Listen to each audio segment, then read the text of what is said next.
life. That counts for something. Yep. Good evening, good evening, good evening, good evening, good evening, and welcome to WeatherBrains, the pre-show. This is episode number 542 for June 6th, D-Day 2016. This is the magical part of this program where we share say outrageous things, share boring personal stories, and humorous anecdotes. My voice is bad. I've had a bad voice for like 4 days, and I'm not sick. I don't know what. I guess I'm getting old. I am old. It beats the alternative. Yeah, we're in the same decade now. We'll be for a couple of years. There you go. Until I move ahead of you once again. I heard the mayor of Hoover say, it certainly is better to be seen than viewed. Yes. And it's not the... I kind of like that. But does that go for TV people, too? Don't you want to be viewed, too? Well, yeah. I know what you mean. In the context of how he meant it. Brian, it's not the years, it's the mileage. Remember that. Yes, so I understand. All right. I'm trying to think who it was. It might have been Marvin Zindler in Houston that they referred to him as, some people go quietly into the night, and they're quoting somebody else, I think, but he said, but he, skidded into the grave, peeling rubber the whole way, just sort of living life to the very end, that kind of thing. Yeah, Brian, we have to figure out when we're going to retire. I've already got that figured out. Tomorrow morning about 4:01 if they call. Brian's wrapping up his career tonight after this show, so retroactive to now. Good call. All right, Rick. Hello. Hello. How are you? Can you hear me? I'm yes, good. Sir. How are you? Have you invited James? Have you invited Justin? No, I have not. I have not invited anybody. I'm sorry. Let me get on the ball here. I don't know what's wrong with my voice. It's just I'm not sick. I feel great. I have no voice. Too much celebrating. You're celebrating too much. Entirely too much. Still sounds better than mine. I don't know what's going on here. And what's wrong with Charles? Somebody said it was pneumonia. Is that right? That's what I was told. Goodness gracious. That's why I didn't think that he would be working tomorrow, but I haven't heard a word from anybody. So no, I don't think you have a one-day pneumonia outage. I mean, that's like that outage goes on for a while. Well, sometime behind closed doors, I'll have to explain to you why he had me work this morning for him. I think I know the real answer. Oh, wow. Well, I don't think there's many people left in the building here. I mean, because Megan works Sunday night, I work tonight, so somebody would have to work a double. Yeah, I have no idea. Like I said, I haven't heard from anybody. I sent an email explaining that I had that meeting tomorrow that I would like to attend, but that, the shift takes priority, and I understand that, but not one word, so. Okay. Let's invited Justin. There's Aubrey. Need to give her a compliment. Let's all say something nice about Aubrey. I can hear you. Aubrey, I want to give you a compliment. Oh, okay. I'm all ears. You are so punctual with your POWs. I was about to tell you. I just love it. Thank you very much. I try. Thank you. You have no idea how nice that is to get those and not have to, pull teeth to get out of everybody. That doesn't sound like a compliment to me. It sounds like a diss on everyone else. No, it's a compliment to you because you lead the pack. You're always out there. Right, Johnny on the spot or Aubrey on the spot. I try. Hey, I have a question for you, Aubrey. Yes. Is Aubrey a woman's name or a man's name? Or can it be both? It's clearly a woman's name. Brian, what kind of a question is that? I did not know it was a man's, it was used as a man's name until I moved to Tennessee. But there is a song by the group Bread back in the 70s, and it was actually used as my wedding song. That's what I walked down the aisle to. So clearly that song is about a woman. Well, we were just perusing some shows, and I saw a vet who's obviously a man, and his name is Dr. Aubrey something or other. And it was like, wait a minute, you're the only Aubrey I know. So. And as it should be. and I'm Right. about to petition to get on the tropical storm hurricane list. You can do that? I don't know, but I would like to try. I don't think that's possible, but if I you can find put the out i- that you can I do can that, put let the me know. idea in there. I'd love to have Why- Hurricane Brian. That would be wonderful. I'm friends with the United States, one of the United States representatives to the WMO Tropical Region 4 Tropical Group. So I'm taking requests. No guarantee that they'll be acted on, of course, because I think it's something much broader than that. But There's been an Audrey, but no Aubrey. Yes. There's a new And they've segment had for that stranger show. names. By the way, am I the only one who thinks that the information on Colin has been blown way out of proportion? What? Weather information blown out of proportion? Yep. Got a nice echo there. I'm not sure who it's coming from. That's from me. I'm about to turn my camera off and on again because guess what's not working?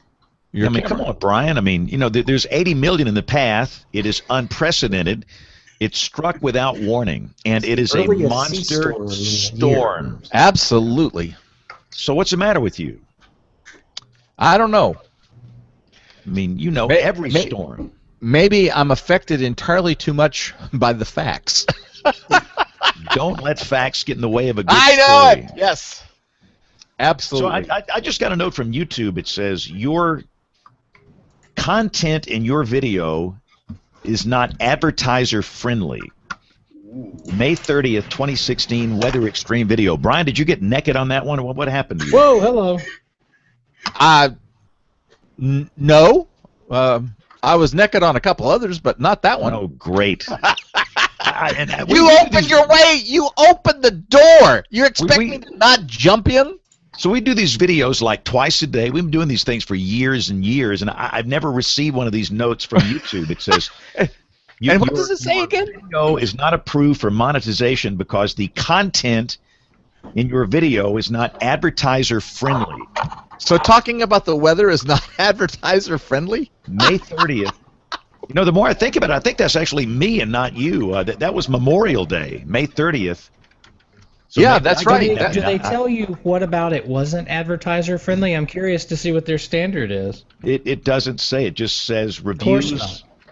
YouTube reserves the right to make the final decision whether to monetize a video. Yeah, that was you, because that is Monday. That is Memorial Day. Wow. Goodness. All right. We'll go back and review that one. You You know, James, probably said blow dried boobs too many times. Maybe I did. James, I've never thought of you as a guy who could make money. I think on those videos we maybe get $3 every 5 years, so I'm not too worried about it. We get that much? Yeah. What do you mean we? I haven't seen my 10%. That'd be 30 cents, right? I'm still waiting for my WeatherBrains check too. We'll put it in the Learjet and fly it up there. Yeah. I think the WeatherBrains, we're going to assess fees to pay for the bandwidth here. Have we right. gotten those Russians all taken care of so that they can't hack into everything again? Oh, goodness, they've got us so locked up over there now. It's like, now I don't understand what they did. And Bill's not here tonight. Who made Bill mad? He's traveling, he said. He set up your bloody guest for crying out loud. What else do you want him to do? And we've never had everybody here. We were here like 5 minutes early. That is a shock. Justin is already a good influence on the panel. Are you seeing that? That's that Midwest Iowa something. The non-regional diction. It's all that corn, I'm telling you. That's right. It's coming Meanwhile, up. Steve is sitting in his office and he is not amused. I'm amused. It's just that this flash, and you're sitting sort of at the bottom of your picture, and you've got this big wall of desk and books and stuff behind you, and it cut to you just in the middle as Justin and I were laughing back and forth, and you just sit there sort of scowling. It was actually kind of cool. Steve has been on here before, and he's wondering why he was able to be talked into coming back. Yeah, he's thinking immediately of ways to get off this show right now. So all we have to do is wait on the television to join us, and we'll get this thing started. By the way, the producer said last week's show was the worst for banging and clanging. Yeah, it was all my ranting. I think no. Somebody sent this in. Quiet, numbskulls, I'm broadcasting. Quiet, numbskulls, I'm broadcasting. So every time somebody's just banging around on their microphone, I'm going to play that. And then of course, we have this. Have you tried turning it off and on again? Off and on again. All right, we are on television. Hello to our TV friends, and we're going to go right into it. No pre-show malarkey for the television side. So let me get the recorders going, and we'll get this thing started. Oh, heck, if there's no malarkey, I'm out of here. Yeah, and man, what is wrong with my voice? This is horrifying. When you make your living with your voice and it just kind of goes away for no reason, that's not good. All right, here we go. Wait, where's Kevin? Maybe you're planning to he may rob be a at a bank, so you conference want today. Okay. Usually he sends a terse note that he's out. All right, here we go in 5, 4, 3, 2, 1. This is WeatherBrains, episode number 542 for June 6th, 2016. This is the weekly show that's all about weather. Thanks for joining us. We are now into meteorological summer, the Death Ridge beginning to take over. Got some tropical action, so much to discuss this evening. Brian Peters is very cranky tonight because he has been up since 2 a.m. Amen. Yes. How bad was it? Oh, it wasn't that bad. It would have been a lot easier if I could have got some sleep the Sunday evening, but it's one of those things where I really think I was dreaming that I was asleep, but when I woke up, I really didn't feel like I had been asleep. Does that make any sense? Probably not. I'm about to say no. It's like 80% of the time it works every time. We'll figure that out later. But no, that is the worst shift in television. I have worked that thing once in 20 years, and it was horrifying. Nate Johnson, you do it a lot. It's bad. I do it more than I like, but my normal schedule is 10 to 7 Monday through Friday, so I can't really complain if I have to fill in on somebody else's schedule every now and again because I basically work God's schedule most of the time. You have to be the only guy in the country working that shift. That's unbelievable. It's incredible, and I thank the Lord every day that I don't have to fight traffic coming or going, and my normal schedule doesn't involve working nights, weekends, or early mornings. What's your agent's name? Yeah, his name out here, and let's call this guy. Nate Johnson. That's his name. Aubrey, have you ever worked a day shift where you work 10 to 7? I used to work. Let me plug back in so I don't have an echo. Echo. I used to work 9:30 to 6:30. See, I'm not unique. I'm not weird. This happens. It was nice, but as a former bartender and mixologist, I was a bit used to the night shift. So I'd get home at 6:30, quarter to 7, and I was beat, and I didn't want to do anything. So I have more energy on the night shift. Well, wait, just wait, stop now. So two of our people here have worked a day shift in television weather where you work like 9 to 5 or 10 to 7. Working 9 to 5. I kind of got to change it up. I could basically switch to day or night if I had it good for a while.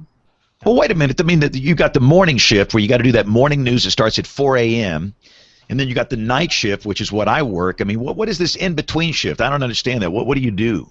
So there's some places that as they've spun up these noon and 4 o'clock newscasts that are a full hour, and they've added a half hour or an hour or 2 hours in the morning, at our shop, we have 4.5 hours in the morning plus cut-ins during the Today Show. And we start on the air at 4:30 live, but there's half-hour pre-pro before that and a half-hour pre-pro after that, an hour at noon, another 2.5 in the early evening, another hour and a half late in the evening. We don't have enough bodies to throw at all that and feed everything else. But in some places, as they spin that up, they're adding a midday meteorologist who will cover. Typically you have a morning person who comes in at 12:31 in the morning and works through about 10. So if somebody else who comes in at 9 or 10 in the morning and does the noon and maybe the 4 and maybe the 5:30, and then you'll have your evening person who comes in and does the 5, the 6, the 10, and the 11. That to me how you'd make that work with 3 people on a given day. At our shop we normally have a producer in the morning, and then we have our morning meteorologist who comes in about 3:30. And does all the on-air stuff through the noon, and then we got 2 people to handle the evening. I'm the guy I'm the glue that sort of holds it together. And then I help. I'm the guy that calls tech support when stuff doesn't work. I spent half the day dealing with that today, doing schedules and sitting in on all the meetings that most meteorologists, most broadcast folks wish they didn't have to. The promotions meetings, the web wants to do this, and digital wants to do that, and promotions wants to do this, and oh, we're doing a hurricane special. We need to have meteorologists in on the hurricane special because it's a hurricane special, and you should have meteorologists in on that. So I'm the guy that does all that so that Greg and Mike and Elizabeth can focus on TV weather. So how many people do you have work? How many meteorologists work at your TV station? 73. Yes, This is not routine here. But no, we're an odd duck. So we do we have 5 full-time and 1 part-time meteorologist that cover our shifts, and we do, like I said, 4.5 in the morning, an hour at noon, 2.5 in the early evening, and an hour and a half late in the evening, on top of doing radio for a statewide network of radio stations of about 65 or 70 stations across the state. Do that 3 times a day, plus update the FM stations that we own in Raleigh, plus the FM stations we own and operate in Wilmington, so that's 2 more forecasts, plus updating the web and everything else. So let me get out my small violin. Yeah. Well, it sounds. I mean, it sounds like a lot of people until you start breaking down all of the stuff that we do. And I think there's not any weather office in the country that wouldn't make that same claim and be absolutely right about it. Because in most places, not all, there are exceptions, but in most places they're adding an hour of news in the morning, and they'll add another half hour at noon, and then, let's start a 4 o'clock newscast in the evening, and they're not adding any people.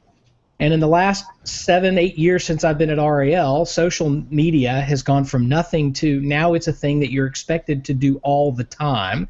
You're having to update the web, things that didn't exist 10, 15 years ago.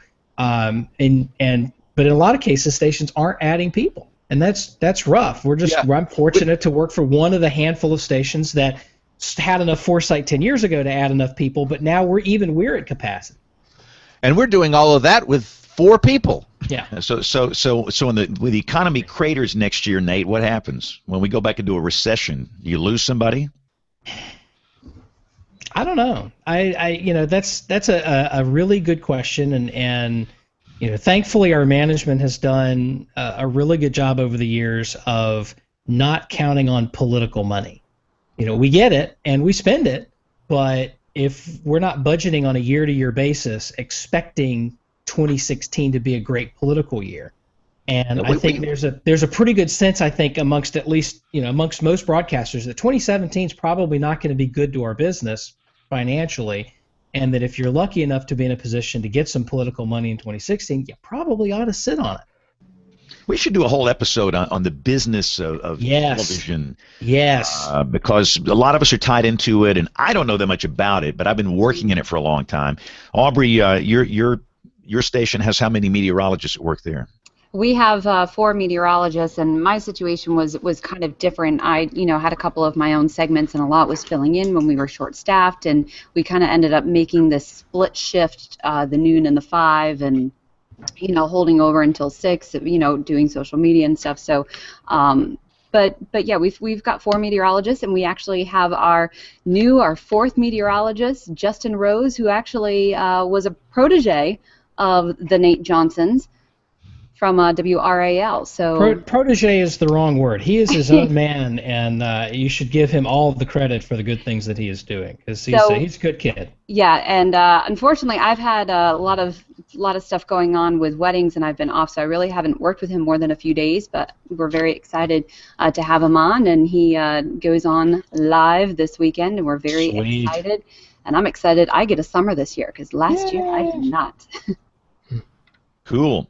We should also do a segment on the National Weather Service, Rick Smith, and your problems. We only have 18 meteorologists in our office. I was just counting, so.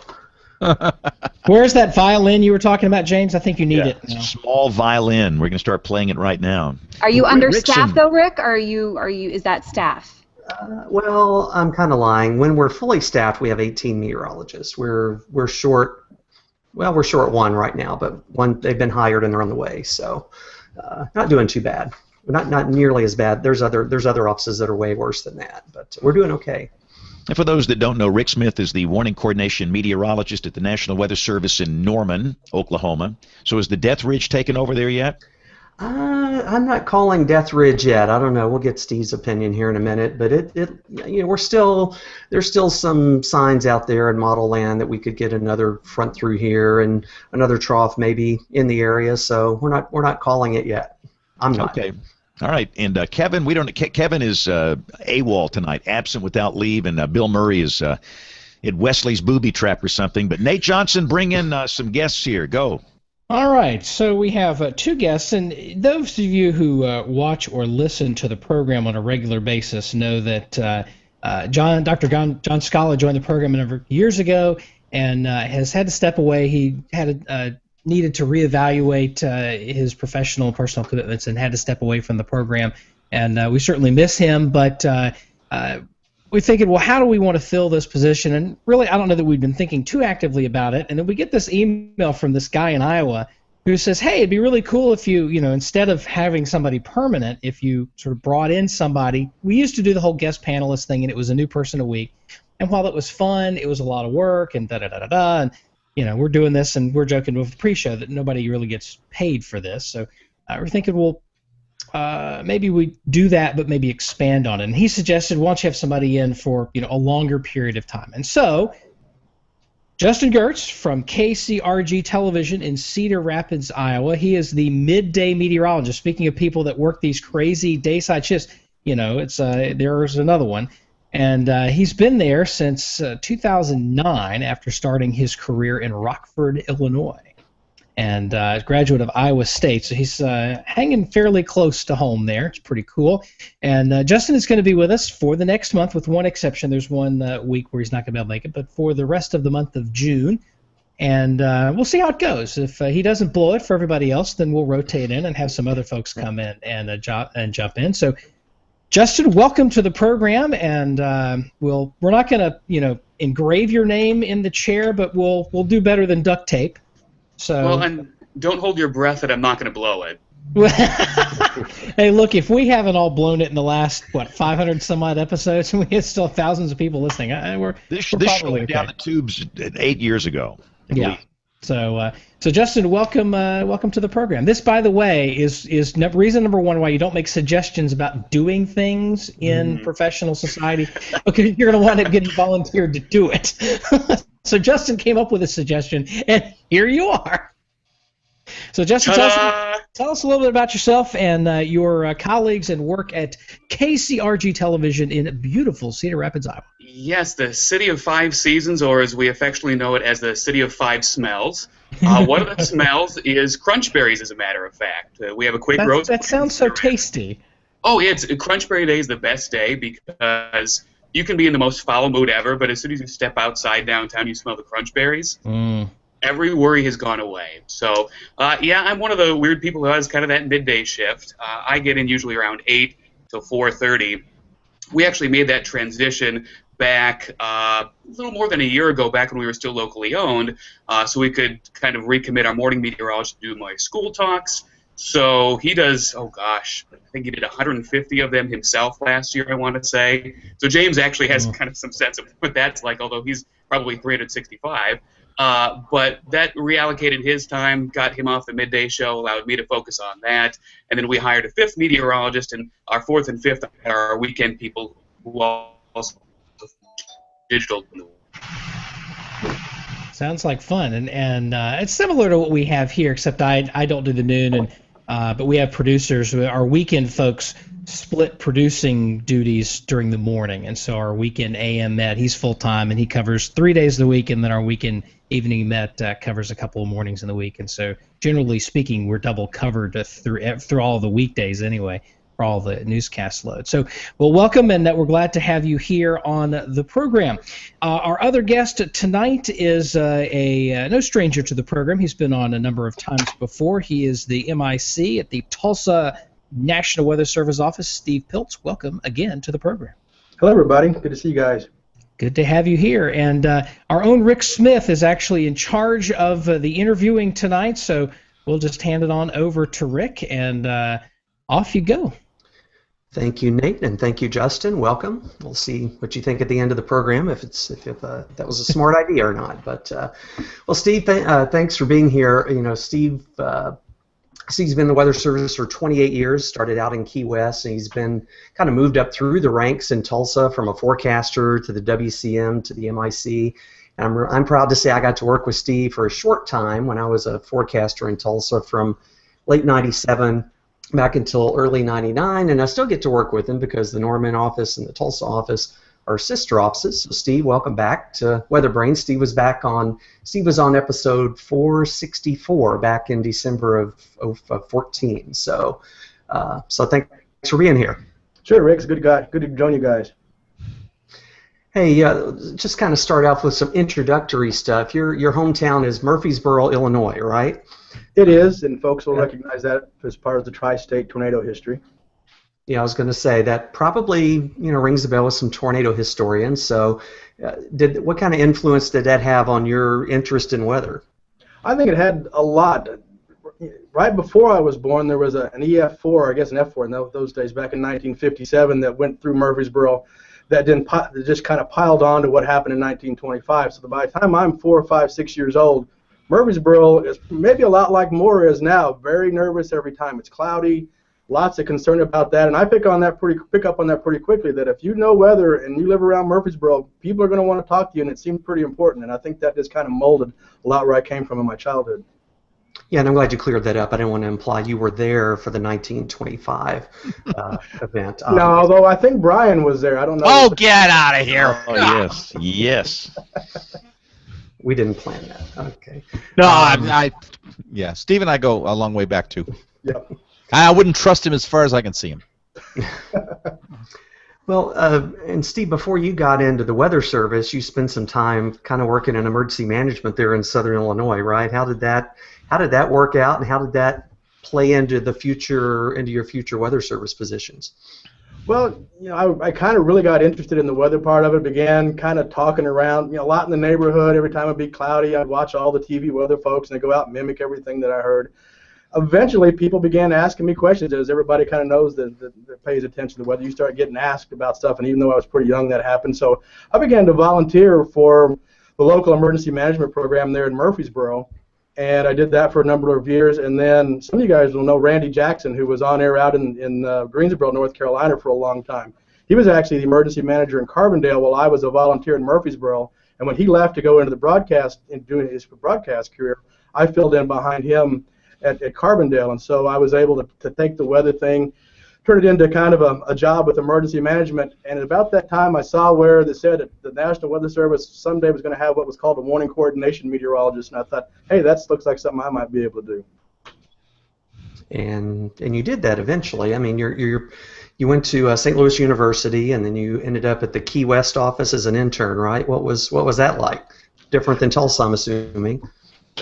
Yeah, people in Key West thought I was crazy, like I was leaving Paradise and I was going to Oklahoma, but I really wanted to be where the weather changed a lot more. But the Key West was great.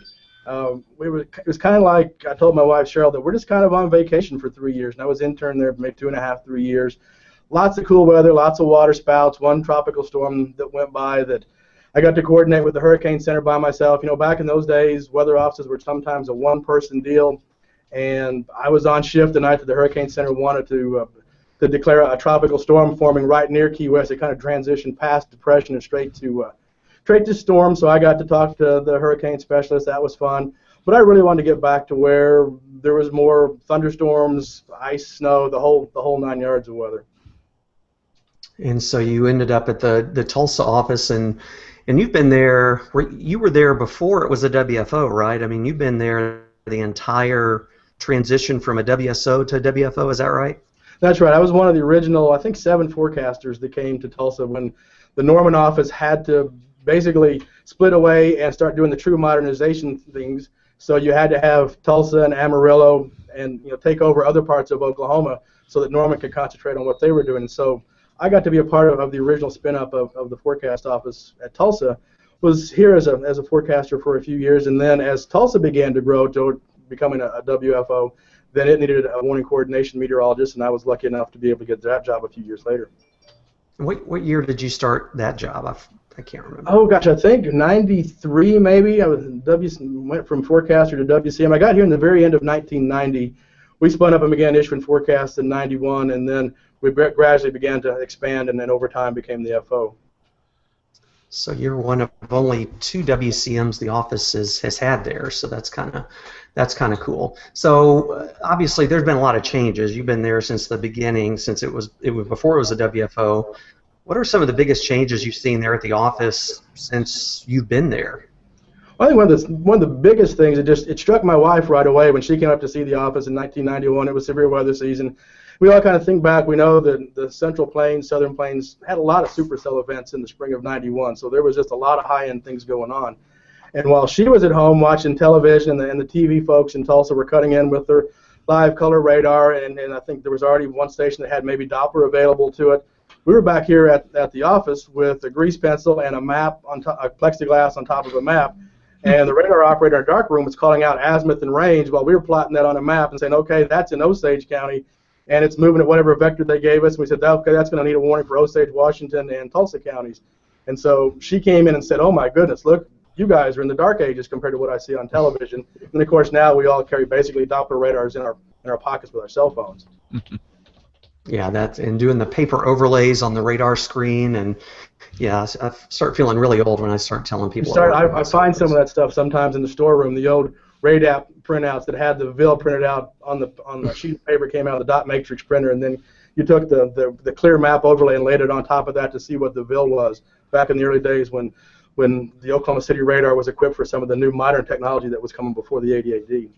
And we were talking the other day at the office how when I was an intern in Memphis, there used to be a race when the SAW message would come out saying there was a new watch being issued.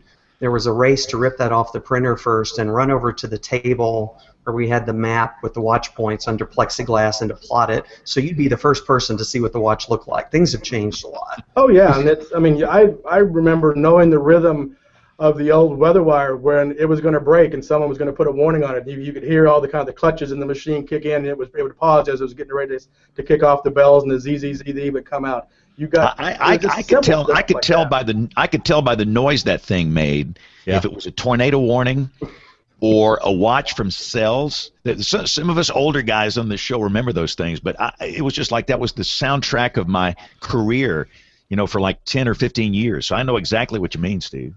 Well, and you began watching the little headers too, because then you say, okay, this is a tornado warning, and oh look, it's from your home office, Birmingham, Tulsa, whatever. And then you started looking at the county codes, so you could be the first to know what the county code was before it took forever. What was it, 60 words a minute, I think? So it was painfully slow to watch a warning print up on that. Very dramatic though. You knew that the tension was building in the room as a warning was coming out, and we have the same plexiglass map for the old watch points. In fact, it's in a frame back in the storeroom. I really should do something with it. It's kind of something that ought to be donated, but I'm not sure who would take it.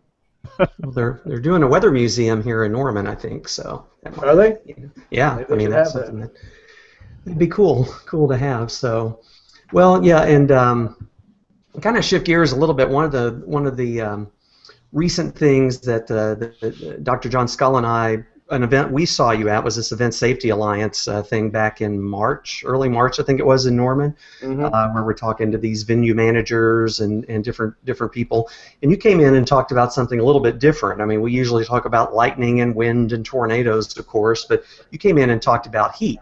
And you didn't really talk about the traditional heat index so much that the Weather Service and most of our listeners are probably familiar with, but you talked about something called the wet bulb globe temperature.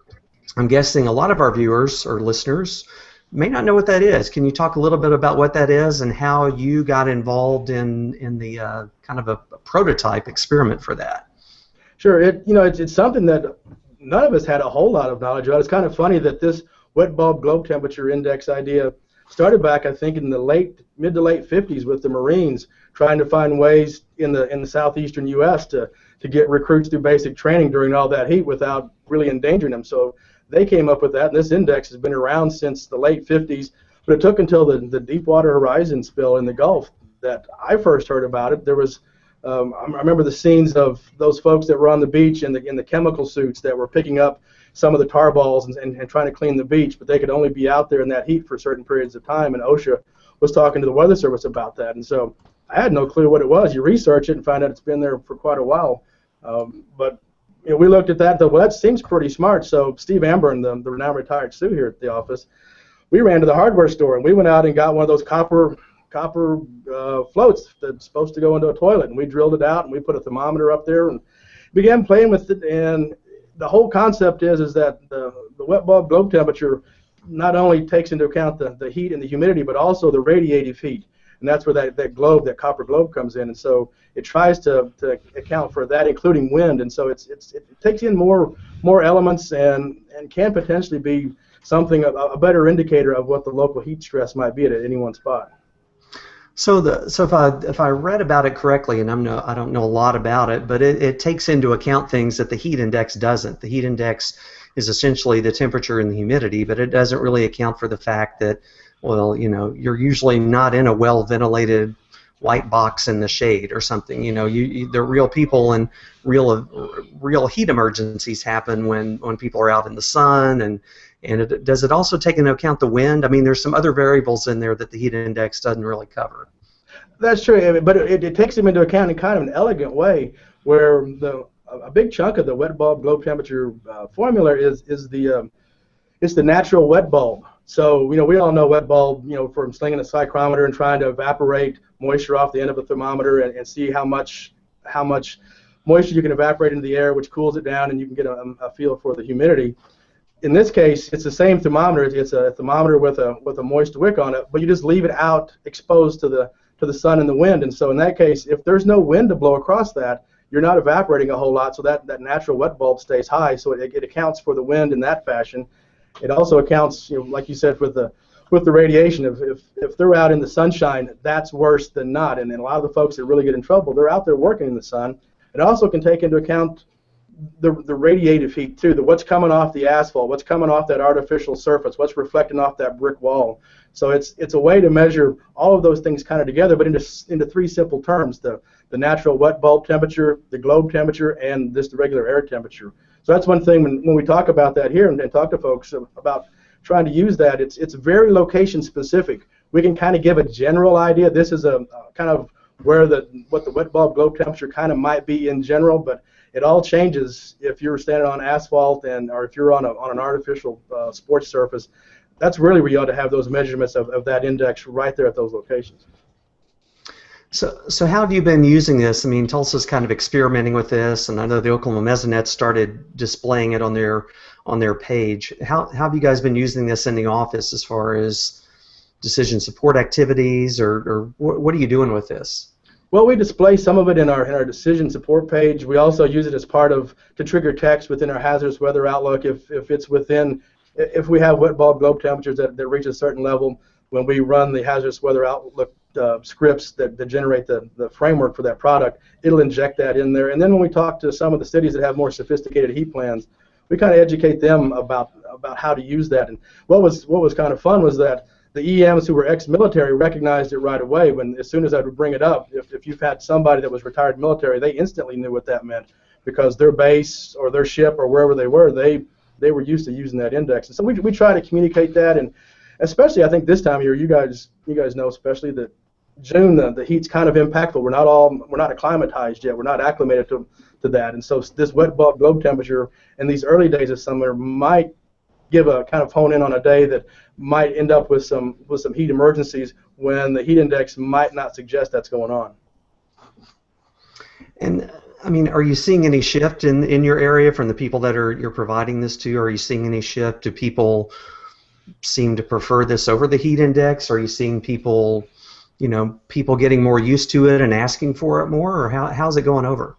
Well, I think not so much in the general public, but I think some of the specialized user groups are paying more attention to it, and you see more about it. Like the athletic trainers, all the folks that are going through the colleges and getting degrees in things that are related to athletic training, they're all being taught wet bulb globe temperature. So when they come out of school, they're looking at that. And if you watch some of the international soccer matches, they'll have the wet bulb globe temperature in Celsius somewhere on the screen, and they'll show where they're getting extra water breaks. So I think in the athletic world, I think it's taking more hold. OSHA has a lot to say about it as far as safety within a workplace. I think in the general public and the media, it hasn't really caught on yet, but it may with time. Like you said, the Oklahoma Mesonet starting to estimate that at their sites, and I originally I first thought was like, well, maybe Tinker Air Force Base, right there down by you guys. maybe made a request, but I kind of think maybe it was the OU football team. I think they wanted that for some of their summer workouts, and of course the OU football team gets what it wants. They usually do, yeah. They do. It's usually that way, and I know Kevin Claysel's a proponent of it, and he's been kind of providing that too. So, well, let's kind of segue over into another kind of bad weather, severe weather. We between our two offices, we issue most of the warning. We cover most of the state except for 4 counties, and it's been a pretty busy year. I know it's been pretty busy for us, and it seems like even busier for you guys. How does this 2016 severe weather season compare to the past few years for you guys over there in the eastern part of the state? It was kind of an odd year. When you look back on some of it, it's like, well, it didn't seem that bad. You'll hear the folks in the area talk about, well, we didn't have that bad a year, but we ran an F2 tornado right through Tulsa, basically from the west side to the east side. Fortunately, we threaded the needle, and we went through a lot of more open areas, and we just skirted population. And then one of our biggest events was on April 26th when we had a lot of wind damage and tornado reports with a squall line that went through. So the numbers really racked up, but it kind of came in episodes with breaks in between. So even though the final numbers are going to look kind of on the high side, and we had some pretty intense days, you'll still hear people talk around like, well, we kind of got through this season without anything real bad. And part of that is we didn't have the headline storm. We managed to, like I said, thread the needle. We had damage, we had impacts, we had injuries. But we didn't have that one headline moment that sets a season apart sometimes. Yeah, and you mentioned that EF2 tornado that went through a lot of Tulsa. That was March 30th, and of course that was a busy day, right there close to home. Talk a little bit about that. Kind of walk us through that day. How did the services go? How did the forecasts and warnings go? From the Nationals' perspective, or especially local perspective, how do you think it went? Well, that was kind of an interesting day for us, and one that we were really kind of look back on and try to study how some of that went, because it went pretty well, but it was an unconventional kind of day, and we were kind of happy with some of the mesoscale things that we dug up in the office. It was one of those days where it had rained during the late morning into the mid-afternoon, so it had been cloudy, and the general consensus kind of is like we've taken out the instability. This may not be so much of a day, but then the sun came out like 3 or 4 o'clock. And doing some of the mesoscale analysis that we do within our gridded forecast editor, I made a comment. I was the mesoscale person that day, and I made a comment to the warning guys and put it in chat like, hey, the Cape at Tulsa just went from like 400 to about 2,200 joules per kilogram within an hour. So we quickly regained our instability. And then over time, we kind of saw the wind environment getting a little bit more conducive to severe weather. So in a time where the overall picture was it wasn't going to climax into kind of a big evening, and the broader perspective was it's not that impressive of an event. We were seeing this little local pocket of favorable conditions, near storm environment conditions coming up in Tulsa that we were getting concerned with, and then we had a couple of local models running, and about 5 or 6 in the evening they began to ping on some strong updraft helicity tracks, and so all of that really began to help us shift gears and change our message between about 5:30 and 6:30 that we're going from, hey, yeah, we're going to have storms, to, hey, there is a tornado threat, and it happens to be in Tulsa. And with all of that conversation going on of the changing environment, Ed Calanese, who's the warning coordination meteorologist here, he was on the radar at that point. And I watched him, and he begins to draw a box up on the screen. I said, hey, what you doing? And he's like, I'm going to go ahead and warn this, tornado warn it. And he said, you're describing an environment that every 15 minutes you've got something more supportive to say, and this thing is going through, and for the old school folks, this thing is going through a lemon evolution. It's going through the wrist technique evolution. He's seeing all the things change. He goes, I don't know why this thing won't tornado in Tulsa. So he issued a warning that had 27 minutes lead time to the first damage and approaching an hour lead time on the other side of the metro area. And it was just a cool event for us because we could ferret out some details and shift gears right before the event happened. And you guys are really good, and I know you're there a lot during severe weather, and you're in chat a lot, and you're providing almost a stream of consciousness. It's almost like you're sitting there in the office over your shoulder listening to those discussions as you have these ideas and thoughts, and you get new model data or new analysis or new mesoanalysis ideas. I mean, that seems to work pretty well. I know the media seems to like that, and I'm sure the EMs do too. Yeah, it is a balance though when you say media and EMs together, because that is kind of a different audience. Although, I mean, we both, you and I, speak at the OK First class that the Mesonet folks run for the EMs in both our county morning areas. So they get high-end education on CAPE and shear and those types of things. And so, but at the same time, some of the higher-end stuff that I throw in there is focused at the media too, because like you said, the TV folks like to hear that. So I try to say it both ways. Like, here's some technical stuff, and this is what it would mean. Occasionally, one of the EMs will say, "Hey, what does that mean in English?" Or I'll get Artie, the EM in Sand Springs, she'll type back E equals MC squared to me, and that means I should probably go back and re-explain it just for him. And so it's kind of our joke between us. But you're right. I try just to make it just a stream of consciousness. Whatever we're talking about, I throw it out in there and just see what happens. And sometimes it's like I don't know. In my mind, I don't know what I'm going to say next, but it's like that stream leads it. Like, well, if you're talking about CAPE, then you're talking about shear. And I don't know what I'm going to say, but when I start typing, but it leads me to a sentence. The logic just finally takes me to a location. I said, and this probably means that the tornado threat is increasing in Tulsa. So it's part of that stream of consciousness. It helps me work it through in my mind as well, and then I share that with the warning forecasters so they can be apprised of what I think the environment's doing in the storms that they're looking at. Well, I think it's very cool, and it seems to me it'd be very helpful. So on March 30th, we had one of these deals, and March 25th last year we had one of these deals. It seems like you guys have had some close calls over recent years, and we're very well aware of every close call you have, because if you've got a close call, it means extra work for us, because the Weather Service has the sister office concept where we are the primary backup for Tulsa, they're the primary backup for us. So if Steve decides they're going to take shelter or they lose comms or something, then we become Tulsa and vice versa. So, and you've made us nervous a couple of times over the past couple of years. People ask me all the time. A lot of years. So. Well, just a little payback, I guess. People ask me this all the time. What do you do? What does the Weather Service office do if a tornado is coming toward the office? Well, fortunately, we haven't had to go fully into that, but on March 30th, we watched the tornado pass by the office just a few miles to the north. It was very clear to our northwest, and we watched the tornado. So we knew we were safe. We haven't had that one event yet, although back, I guess it was March 30th, we did have a tornado pass very close to the office. It was a small thing in the decaying stage of that mesocyclone, that whole event as it transitioned more into a wind event. We had windows blown out in the office, and so we tend to stay as long as we can because we know that we want to try to give as much information as we can. But we would go to a central, lower location. We're in an office building, and so our best spot is in the stairwell, which surrounds us with a lot of concrete and steel, and we get down the ground floor. But the last thing we would do would be to call the Norman office, and usually you guys do this, and we try to do it too, is say, hey, you're watching this storm, we're getting a little nervous, you might go ahead and launch that backup software so that if we do duck, you guys already have the software up and waiting, and we just have to duck now, and you guys can take over kind of just in a split, seamless kind of fashion. Yeah, because it's not always a direct hit from the tornado we're worried about. Could be a kind of a more of a regional comms outage. It could be a power issue. I mean, we all have redundant power, but sometimes even redundant power systems fail. So yeah, well, the big flood we will do that. You guys took over for us when a bridge washed out in central Oklahoma, killed a lot of the comms, and so we lost a lot of our outgoing comms. We had incoming data through the satellite network, but we could issue basically nothing. So I think you guys issued products for us, and then the Little Rock office issued products for us because you were also severely degraded, but you had at least a little bit of an outgoing network bandwidth, and so in that case, it took both offices, to both Little Rock and Norman, to back us up because Norman was also degraded while we were heavily degraded.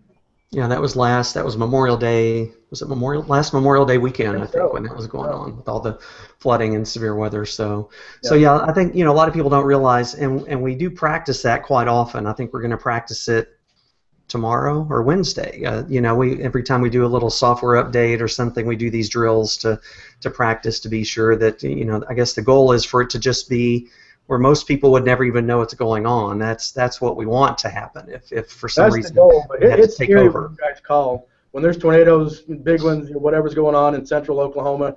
We're watching, and somebody in the office usually will make the comment, "Is this one's going to come real close to the Norman FO?"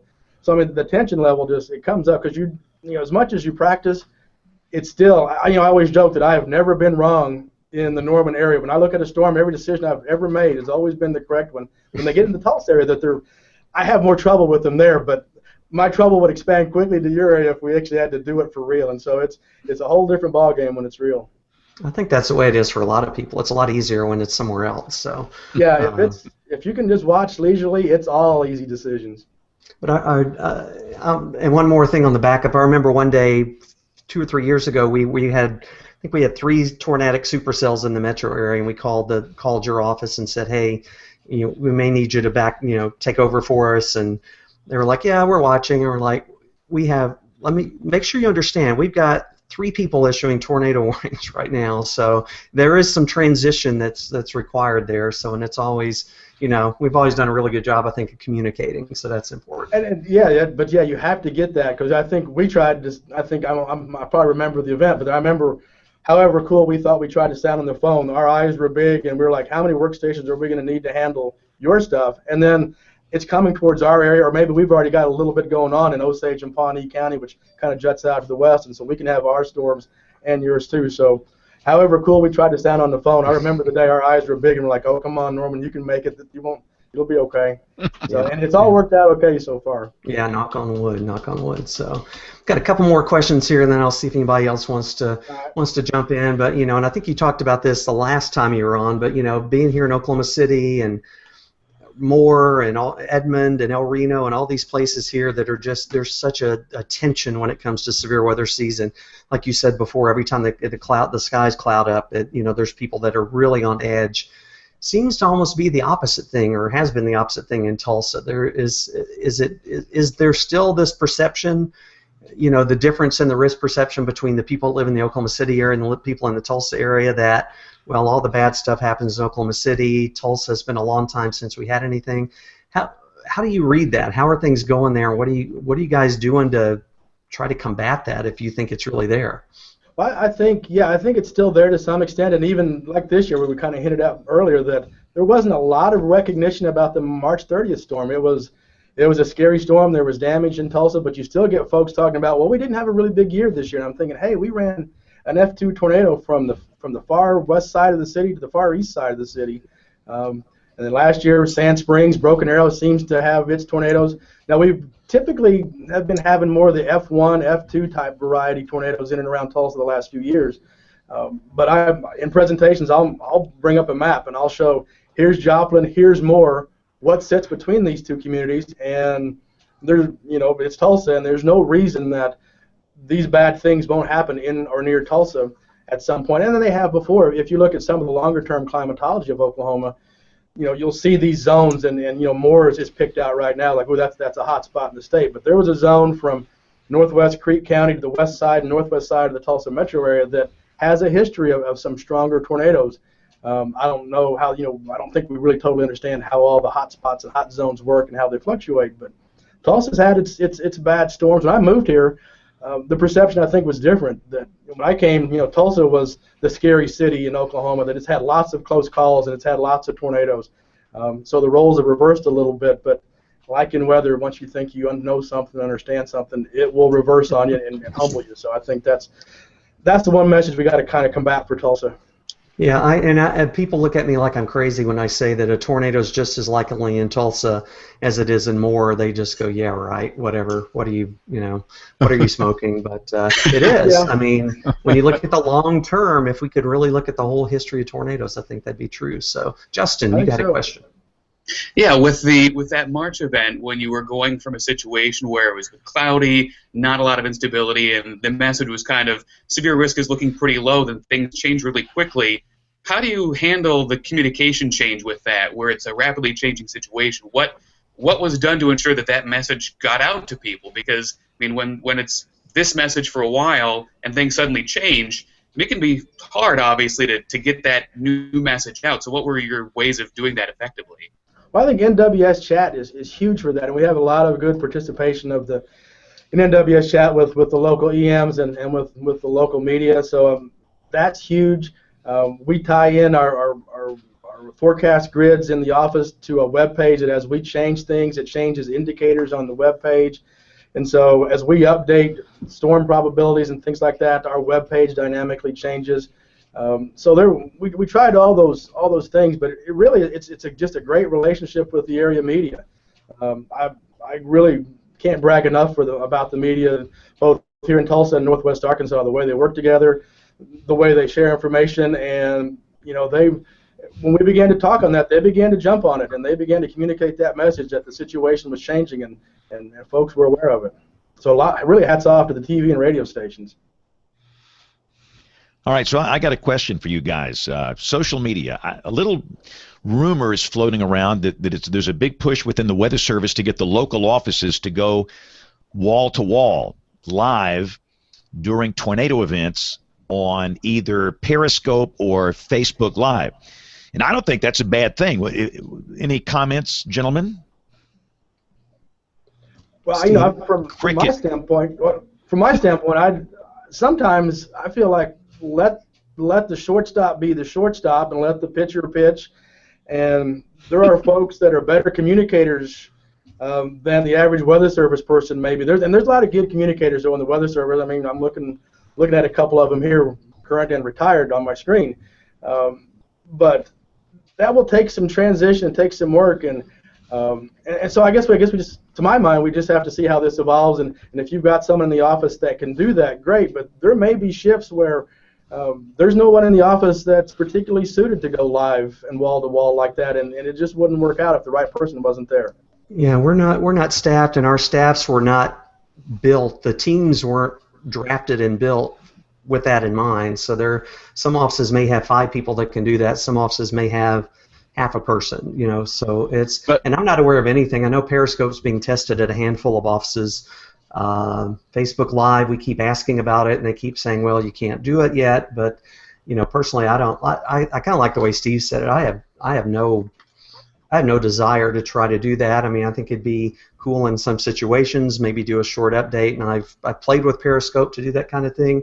But we're not broadcasters, and we're not equipped or staffed in most cases to be able to do that. But and Rick, I think you've got a good point there. I just don't see that most Weather Service forecast offices are staffed to be able to provide and give enough attention to broadcasting something live like that, especially if it were to take off. You want to give it the best shot you can, and I just don't think you're really staffed to do that. Because that's one of the things I tell my TV friends all the time is, we get to sit back here wearing a jeans and a T-shirt, and we can rip our hair out and put our head in our hands when we're stressed, and nobody ever sees it. We don't have to be broadcasting, so I'd prefer to stay hidden in the background, really. And also, I'm going to get into this question here. In fact, I'm just going to do a screen share real quick. One of the things that we're going to talk, we have an IWT meeting in our market tomorrow, Brian, CWA market. I don't know what's best to describe it, but we'll have Weather Service people, EM people, and broadcasters there. And I think a theme has been, what can we do to send a unified message? And TV people, trust me, TV people are the guilty parties. I mean, we all raise our hands. We're guilty, but the Weather Service, has had some issues too. And I'm showing a graphic. This is an impact graphic where instead of using the standard SPC risks, the Weather Service offices in Birmingham, Jackson, and Mobile are using proprietary risk, limited, elevated, significant, and extreme. And their graphics don't match up with SPC graphics, and it makes it horribly confusing for us to try and show any of this stuff. So the question is, what are you guys doing within the Weather Service to try and send a unified message on severe weather days? I think one thing we need to work on as an agency is that we've got all the terminology all mixed together where risk and threat are actually different. Like I live on a hill in Broken Arrow, so there may be a threat of flash flooding, but I'm at no risk because I'm high enough, or if I'm at a risk, it's really bad. So we mix those messages, the words are different. We have all that stuff that we have to rake through and try to settle it. So sometimes I see, like what you're mentioning there, and you'll see the debate go back and forth. But to me, my head just swims in the whole bigger picture of we need to fix all of it. And I think it's just going to take time. I was tweeting today with Roger Edwards the differences between the SPC slight risk that they had for Florida versus the local FOs had a moderate tornado risk based on approved Weather Service and not really a moderate risk, but a moderate threat. And the FOs were talking the impact, like you said, impact graphics versus the bigger picture, and the two are going to have to be put together. Otherwise, the whole concept of facets just won't work, which should be a seamless thing. But we have lots of work to do. I think it goes beyond some of even just these simpler things. Yeah, I think we're stuck with where we're beginning with something that was developed by meteorologists back in the 60s or whenever it was, where there was never any intent for the public to ever see any of this stuff. Now we're trying to massage it and build onto it and hammer things on the sides of it to make it more publicly friendly. And I think people are doing good work on that, but we're just not there yet. I mean, and I'm all for consistency, but I got in a Twitter argument with somebody a couple of weeks ago that we were doing something a little bit different than the SPC was, and you know, I'm a pretty big proponent of being consistent, but I don't know. I don't know what the answer is. I know that there's a lot of discussions that have been had and a lot more that will be had about all these issues, and this is just a small nutshell. We've got all kinds of color issues and word issues, from the outlooks to the watches to the warnings to and every program that we're doing. So and it's all well-intended things that we're doing. It's all well-intended, but it's just not together yet. Right, and that's the thing. I mean, everybody is trying to do the right thing and send out a good message, but if all the Weather Service officers are using different colors and different words and TV stations are doing the same thing, it's just problematic, and we've all got work to do. So I'm optimistic, Brian, that this meeting tomorrow will produce some fruit, you know? Are you kidding? I'm not going to sit anywhere near you. My Just voice so I don't get hit with any of the ricocheting. I got no voice. I got no voice. I'm going to let you do all the crankiness tomorrow with that thing. I'm all for what you're saying. It's troublesome. But let me go back to the social media thing. And I'm very curious, and I think the Weather Service offices are doing a marvelous job. And I'm not just saying that with social media. How has that transformation been for you guys? And that now you're broadcasters. I don't care what anybody says. You are part of the mass media. You look at the number of people that use your Facebook page and your Twitter accounts. Do you have enough people? How do you handle a 24-hour service that never turns off with no extra staff? But that's just it. It happens it happens, you know, it kind of in spurts, and when we can anticipate big events, then we staff for it and we kind of plan for it. But there's other things that happen at 2 o'clock in the morning, say tonight, that may not get tweeted or Facebooked a whole lot. So it's still not totally ingrained. But I think the Weather Service is definitely trying to evolve. It's trying to put a lot more of this right within the core of our operations. But it's going to take time. It's, you know, like Rick said, we didn't build our teams in this direction. So now we're kind of we're a baseball team that's in rebuilding years. We're looking at different strengths and different things we need to do. Is that fair, Rick? Yeah, I think so. And I think what we've seen at most Weather Service offices is every office started off with probably one or two champions that were really into it. And of course, in the Tulsa office, Steve was really supportive of it. But then Karen, who works there, was really one of the people I think that spearheaded things there. And we had a couple people in our office, and it's just a slow process. I mean, some people just will never be into it and just couldn't care less about it. And some people are really into it, and our goal is to make it where, you know, we can provide a consistent level. But like Steve said, if we're anticipating an event, we will staff for it and make sure that there's provisions for someone to do it and to do it what we think is the right way. But there'll be events sometimes that aren't anticipated or that get a little bit bigger in scale than we were expecting, and it won't happen. But so I think we are kind of still feeling our way through some of that. It's been several years now, but you know, I think overall we've seen the whole level of all the Weather Service offices come up with the content and the frequency and things like that. It's we've still got a few that really just, you know, are just doing it. But you know, it's you do what you can do with what you got.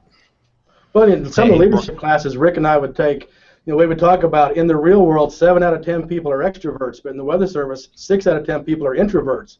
I was joking with another MIC up north of us, and she was making the comment like, we've got folks in the office that are introverted. They want to do their work. They don't want to look up, and that's just who they are. And they're really good forecasters. They do good work. but it's just not in their personality to want to be engaging.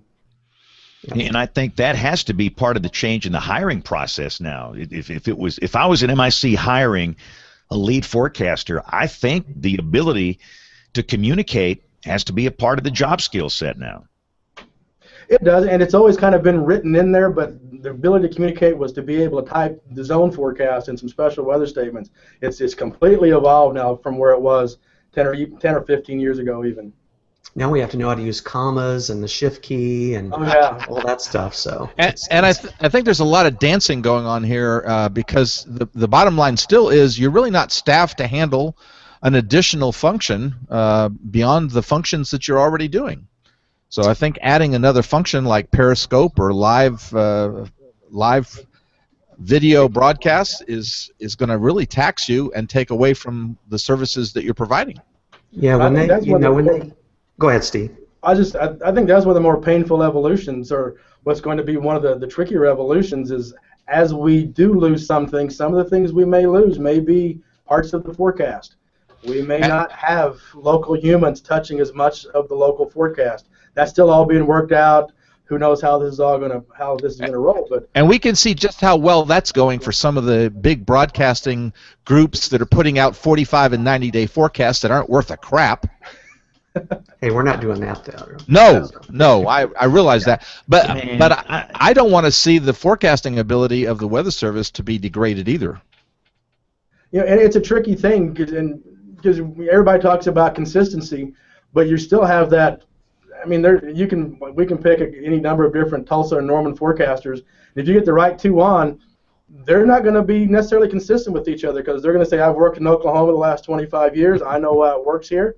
And you're just going to have that. And sometimes you tip your hat to those folks because they are kind of experts in their area. But at the same time, they leave a map that has a seam on it, and that's becoming less and less tolerated. Yeah. And I don't know that is necessarily improving the forecast. I think that may be degrading the forecast. It's going to be interesting to see how we evolve that and where we go with this. That's what I'm afraid sometimes when we get all of this discussion about we need consistency, the quickest answer is to let the models run, pull the humans out, because the models will be consistent. And so sometimes I'm afraid when we beat the consistency drum so much, we're kind of inadvertently kind of working the humans out of the mix too. So it's going to be a tricky next 5 years as the Weather Service tries to figure this out. And my head's going to explode if we work the humans out of it. There you go. Hey, Brian and Justin, watch their heads explode. So here's a question for our tools. Who will be the best service, Clinton or Trump? I got asked that on a local radio station here. It was a joke. Unfortunately, I didn't have to answer it, but like the question I got on the radio here in Tulsa was, do you think all this bad weather around Tulsa is anywhere connected with the fact that Trump's going to be the Republican nominee? Fortunately, the other host quickly intercepted that, but oh my gosh. I'm sorry, I didn't hear a word you said, so you're really breaking up bad. Yeah, Rick had some audio problems. So, again, people are always asking me this, these young people coming up through college. We have this new flock of interns in here now. For those that want to work for the National Weather Service, and let's say they're freshmen, they're just into college, what's some advice you can give them? We know what to tell them about media and broadcasting. What advice would you give college freshmen that are in meteorology programs on what they need to do to be the best candidates possible to work for the National Weather Service? I don't know, Rick. What comes to my mind, obviously the communication skills. So if you can take any minors in communication, that's great. But GIS is a big thing too. Georeference data continues to expand. And so I think all the weather stuff with communications and GIS, and then I don't know, are there even classes in social media right now, Rick? I don't know. Yeah, I think being as multidisciplinary as you can is a good idea. Communications, some of the behavioral sciences, social sciences, GIS. It's so competitive now. Thank goodness I'm not trying to get a job in the Weather Service now. It's so competitive, looking at all these applications, and you really have to be not just a good meteorologist. You have to be really well-rounded and do something to make yourself stand out from all the other hundreds of people that are graduating. So we have a new forecaster coming onto our staff who has a master's degree in emergency management. That's a real commodity now too. So these different degrees, these complementary degrees and courses and experience really seem to be the key right now. Was everything going to GIS is a big deal. Would you guys rank coding, the ability to code, write code, in there somewhere? I think, yeah, GIS skills require coding, and I think anytime you can code, you've added another layer that's huge, because you never know when an office is going to lose that person. We may be looking for a meteorologist that can talk on camera, but if we also lost somebody that can program, you kind of want to fill that slot too. So I think, like Rick said, anything that adds a layer to your expertise is huge. Yeah. Yeah. All right, so I see Aubrey here. So Aubrey, you apparently have finished one newscast. You got one more to go. Do you have a little email for us by any chance? I do have a little email. I want to learn GIS. I don't know GIS. I want to know where can I learn GIS without having to like enroll back in school. He's married to Aubrey. I'm sorry. Show title. The Esri folks, they offer online classes. I've taken a couple of online classes in GIS there. If you don't use it for professional means, for $100 a year, you can have a full-blown Esri license, and then you can see some of the classes that you also pay for, but that's a jump start, I think, to learning some of those things.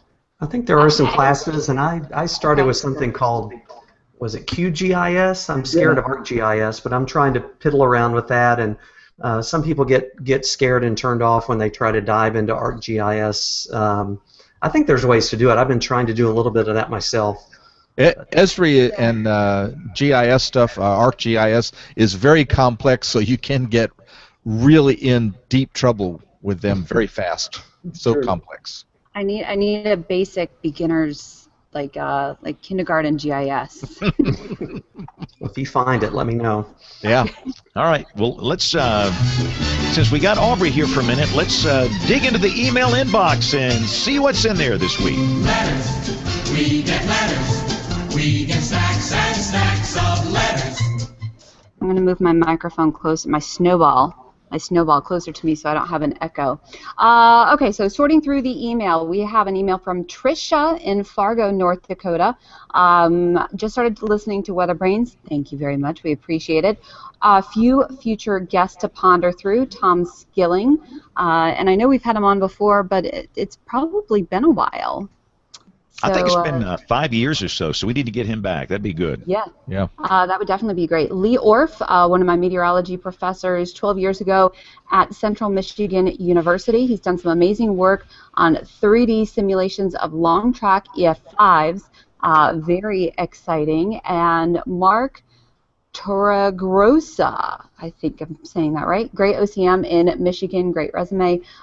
He's very knowledgeable, so she sent emails. Tricia sent emails, so thank you very much for that. And let me pull up my other folder. I like the email we got from Scott, because anytime we get some weird noises, now I've got this drop. Quiet, numbskulls, I'm broadcasting. I haven't had a chance to go through all of Scott's emails. No, they're good. I read them all, but he sent that in. So anytime I get a Three Stooges drop, you know it's going to be on this show. Quiet, numbskulls, I'm broadcasting. Oh, we love that. Rob Heron sent in a question about one of the SARS analogs on the Scuti sounding from the weather COD page.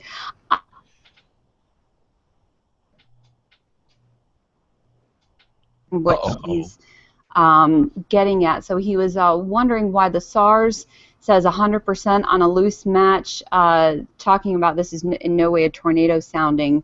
I bet you one of our Oklahoma meteorologists would know about those analog problems. False positives on the analogs. Go ahead, Rick. I'm personally not a big fan of the analogs. I think they're fine to look at and think about, in my opinion, but you start putting things out there about, well, this reminds me of the May 3rd 99 sounding or something like that. I think that just causes much more problems than we need. Yeah, I think it's a tool. It's a tool that you use, but it's not, all or nothing with those things. It's just a little part of the toolkit we have, and sometimes you can get false positives. All right, and then Robert Keel sent in a really cool link saying that this high schooler would be a great future guest because he was named the best weather reporter in the U.S. This is out of Kansas City Fox affiliate WDAF. And I was trying to watch the video during show, so I couldn't listen to it. But Jordan Evans won first place for Best Weather Reporter at his student television network. Pretty cool. It looks like they had some pretty nice equipment there. So definitely a really cool thing, and congratulations. And Steve had, let's see, there was an email I was supposed to read from Richard Cook. I didn't get, let's see, this is Richard. He is our Scottish friend.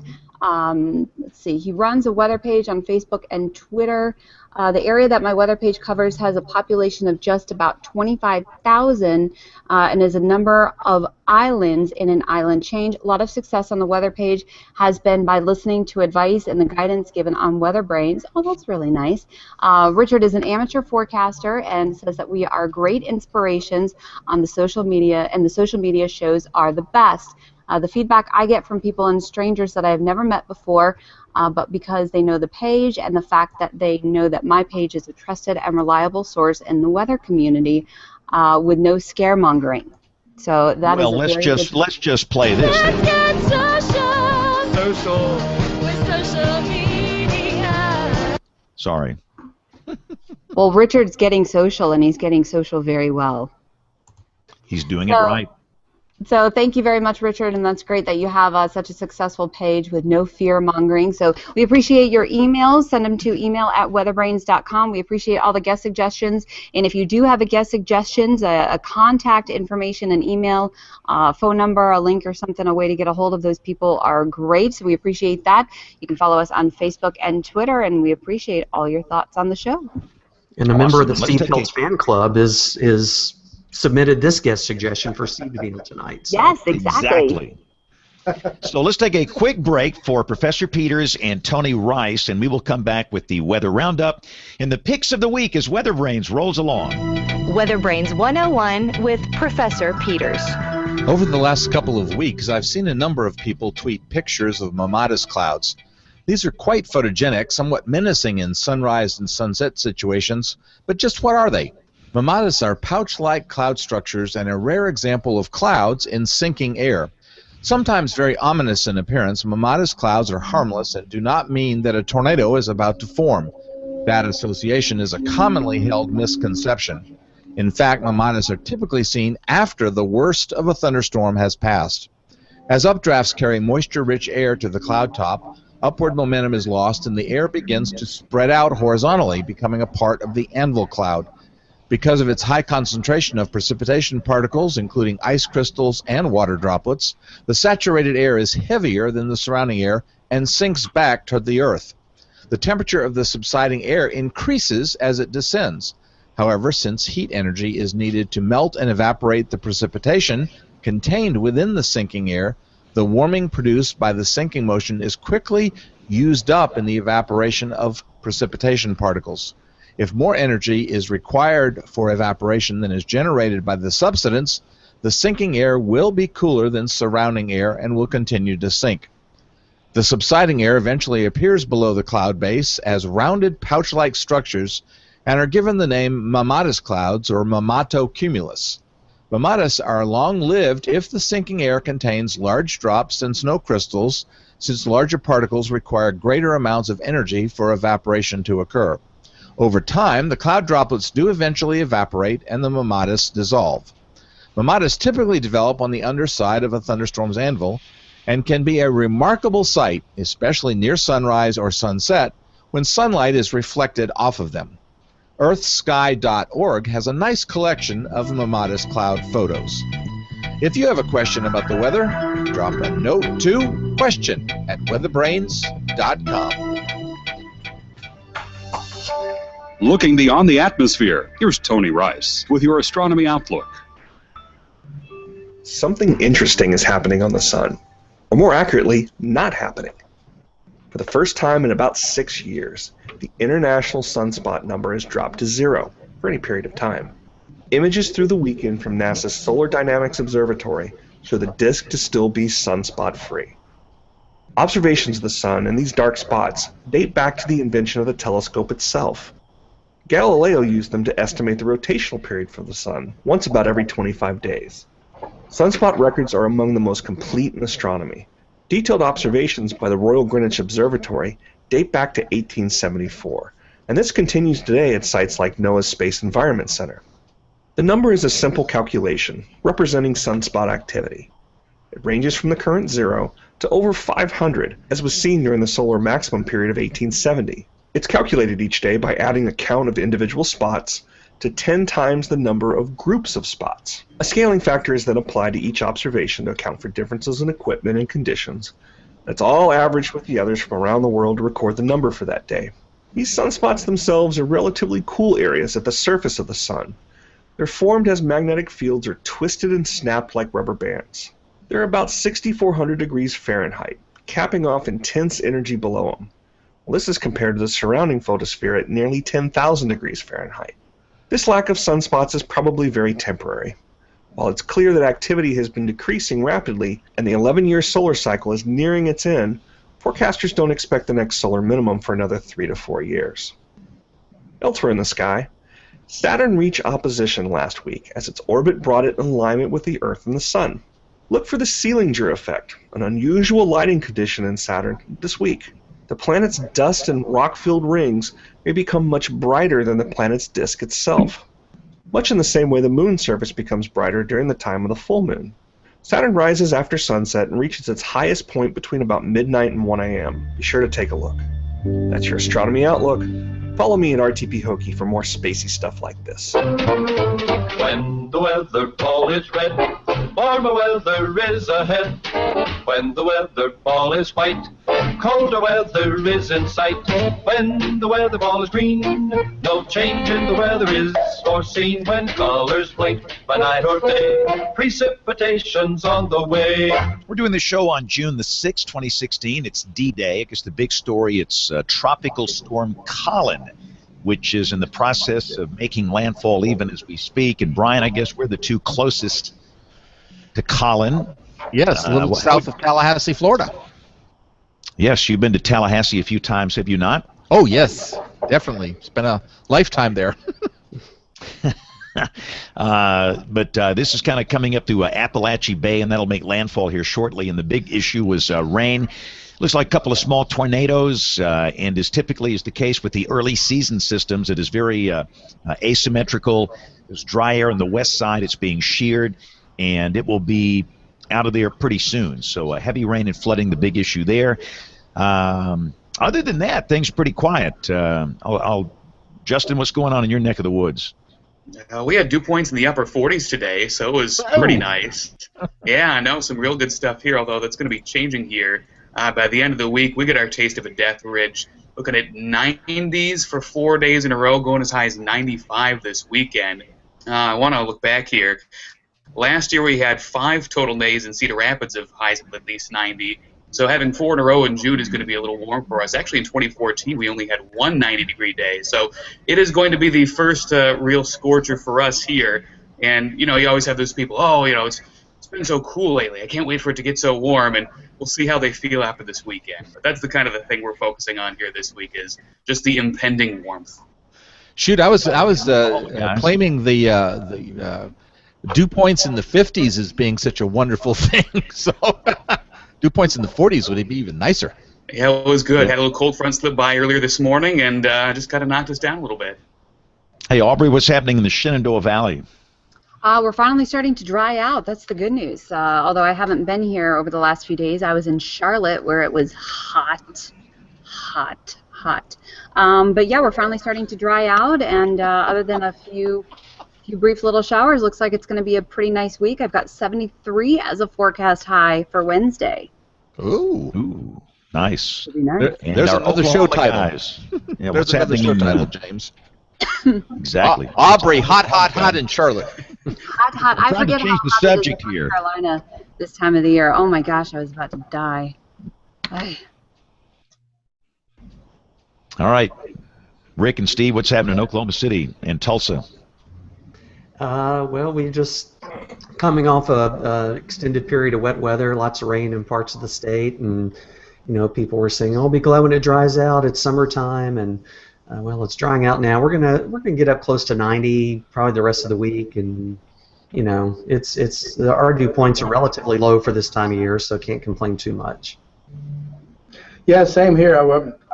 It's been such a wet and a somewhat cool season, though. My grass still hasn't even totally gotten into the spring mode yet, so it would appreciate a warm day or two. But once we ask for that, then it won't rain for a month, and it'll be 100 degrees, and it'll all go downhill. Yeah. And by the way, Brian Peters, concerning tropical storm Colin. Yes. Did you know 80 million are in the path of this unprecedented monster storm that struck without warning? That one. But I also saw that it was so disorganized that they were calling it semicolon. And that they were flying into it and doing a colonoscopy. So, oh, God! Boy, lots of great stuff on Twitter today. Got to get the rim shot out for that.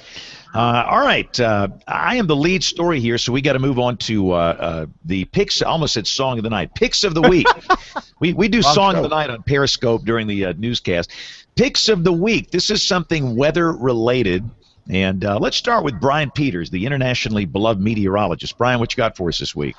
In light of all the flash flooding that has been going on recently, especially in Texas, in and around Fort Hood, I thought I'd focus on turn around, don't drown, and so I've got the Southern Region Headquarters TADD site.